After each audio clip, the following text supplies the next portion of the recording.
Opera Sim here with another Magic the Gathering Puzzle Quest video. Today we're going to talk about a legacy HUF-Deploy deck with a lot of red converters using the new red-white Planeswalker Kalemne. I love this guy. I think he's the best red-white Planeswalker yet, with loyalty mana gains of +5 to white and red, high starting life total, decent loyalty abilities. They're not as relevant in this deck, but they actually still can help us hardcast our giant fatty boom booms as needed.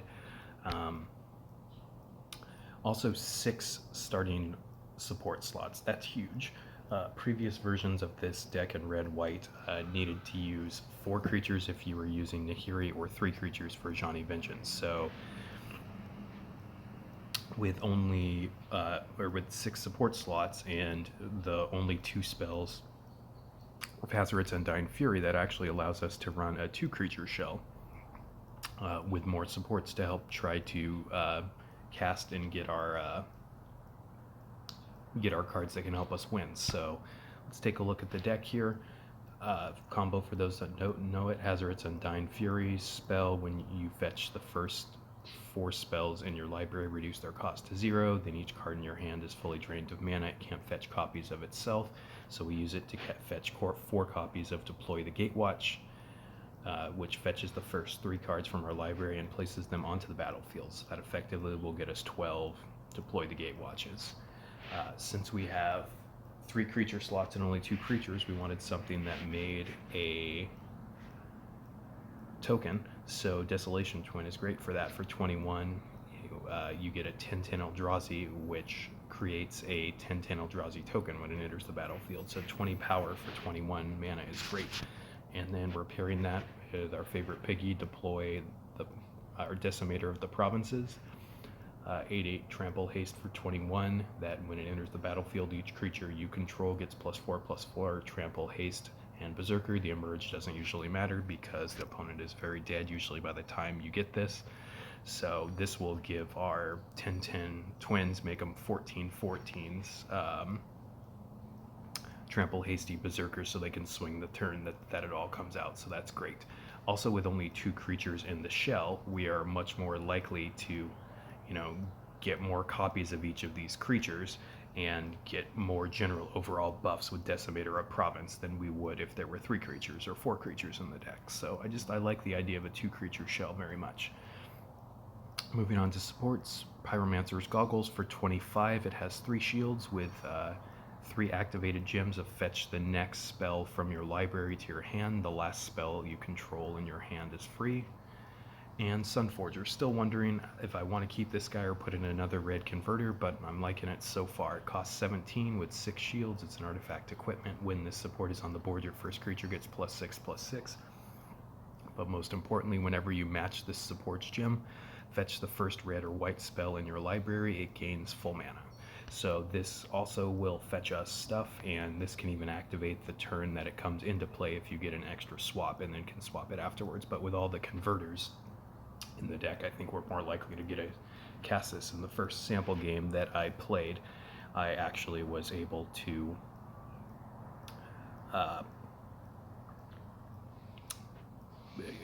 do a match 4 in a line that hit this, and that counts also as a matching this support. If you can do a landfall plus thing to get a row that hits Sunforger, so keep that in mind. Our last 4 things are supports that convert stuff to red. I like the idea of converting everything to red or everything to white over a mix of our 2 Planeswalker colors, just so it's more likely to get matches off of it. But Clifftop Retreat for 7 at the beginning of your turn. If there are 5 or more red gems, convert 5 gems to red. Otherwise, if there are 5 or more white gems, convert 2 gems to white. We're usually going to have more red gems, but even if the off chance we don't, white gems are good for us as well. Memorial to War, cost 8. At the beginning of your turn, convert 2 gems to red, and then if it's destroyed, deals 3 damage to your opponent. Not super relevant, but it is a little extra damage. Barbarian Ring. This is one of the new Threshold lands from Odyssey, and I like these both a lot. I have the red one and not the white one, which is why I'm running red conversion versus white. But if you have more white converters, feel free to use this with white too. It's the same general premise. But for 9 mana at the beginning of your turn, lose 2 life, then convert 3 gems to red. So this is a fantastic rate. The threshold shouldn't matter too much to us, but it can deal more damage to opponents or opponent's first creature and their planeswalker, and then it's destroyed. But I like these a lot. Also, a side note, different deck, but both Barbarian Ring and Nomad Stadium, I think if you want to play Razia, are fantastic because every turn you're going to lose life while converting, and that's going to trigger Razia to damage your opponent. So keep that in mind if you want to build some Legacy Razia builds. Last card I have is Castle Embereth for 10. At the beginning of your turn, convert 2 gems to red, and then it has activate 3 red. Your creatures get +1/+0 till end of turn, so it can provide little buffs. Won't come up a lot, but it can occasionally. Also, when this support enters the battlefield, if there are 5 or less red gems, convert 4 gems to red. So keep this in mind, especially early game when you're sequencing. If you can make it so there are only 4 red gems or 5 or less red gems when this is entering the board, you can get some even more red conversion. So let's go ahead and give this a play. Again, a reminder, I'm using Kalemne, the new red-white Planeswalker, for this, which allows us to have that 2 creature shell. So we're playing Trial of the Plains red. I won my first match that I played. I was recording, but it got interrupted by a phone call. The video, luckily, it didn't bump me out of the game. So we're going to use the second node, the one where I think it will deal double damage after 5 turns. So let's see how this works. We're playing against a level 60 Angrath, so we will keep that in mind as we're playing. But we've had some really cool talks about how to build a legacy version with this new red-white Planeswalker in our From the Ashes Slack. So a lot of cool different ideas people have had.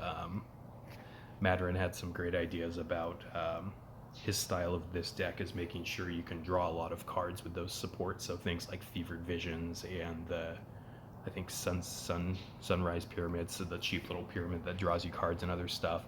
Can also do stuff that gains you mana, like the 5 mana Mythic Pyramid, stuff that mixes the 2 colors, you know, of your Planeswalker supports with things like the Mox and such. I prefer leaning towards one color as opposed to convert to both red and white, but there are a lot of different ways that you can build this. So, all right, this is a great starting hand. So I'm debating here whether I want to cast Castle Embereth right now to ramp us or just go straight into Hazoret's Undying Fury. So let's take a look at the board as I'm thinking about that in the background. So we have a red match in the middle that we can take, which is good. I'm trying to see if there's anything better on the board. I don't think so. I think what I want to do, though, is just get the converter on the board because it will help us cast stuff sooner. I mean, it's not 100% positive about the math on this because it will take an extra turn in order to get Embereth probably online. Let's see if there's any way that we can get 10 mana this turn. I don't think so. I think we're just going to get 8, but that's fine. I'm just going to go with my general thought and premise of just get converters out right now, and then we'll see what happens.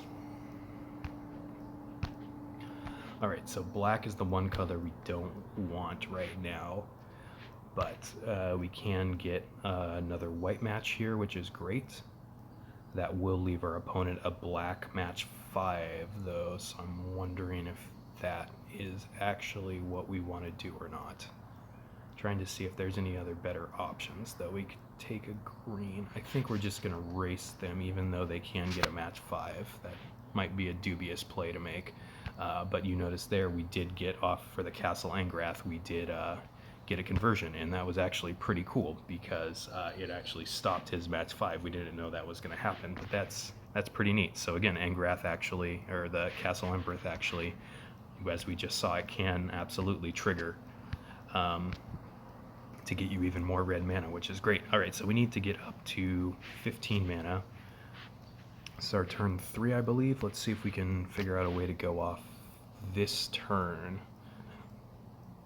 That might be a little tough, but we can get 9 mana at least, and then have a chance to maybe get a red match at the bottom to go off this turn. I think that's going to be our best option we have right now. The other option is some red match 3s, but I think, yeah, let's go ahead and take that. And just in case we do hit a red match, we want to make sure we don't have more than 2 cards left over in hand, so we can make sure we get our 4 copies of Hazoret's Undying Fury. So let's go ahead and do that. We'll spin the wheel. All right, we did get a white match on top. That's wonderful. So we are actually going to be able to go off on our, I think it's turn 3. Yep. And we should hopefully be able to win with this because, as we're going to see, this is going to create a ton of damage. Great. So we've got our creatures on the board first. Now they're all getting pumped up by Piggy. So we're already dealing 60 damage. So this is great.